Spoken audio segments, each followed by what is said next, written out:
हुकूमत साजी के लिए राबते जारी। आसिफ अली जरदारी के इस्लामाबाद रवानगी का इम्कान। शहबाज शरीफ की सदारत में इजलास के दौरान हुकूमत साजी के ऑप्शंस पर गौर। एमकेएम वफ्द भी लीगी क़यादत से मुलाकात के लिए लाहौर पहुंच गया। पाकिस्तान तहरीक इंसाफ की कोर कमेटी का इजलास। मरकज, पंजाब और KPK में हुकूमत साजी की हिकमत अमली पर तबादला ख्याल।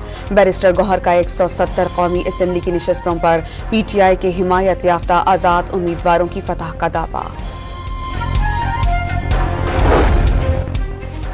कौमी असम्बली में 102 नशस्तों के साथ आजाद कैंडिडेट्स सरे फहरिस्त। 73 सीटों के साथ नून लीग दूसरे, पाकिस्तान पीपल्स पार्टी 54 सीटों के साथ तीसरे और MKM पाकिस्तान 17 सीटों के साथ चौथे नंबर पर।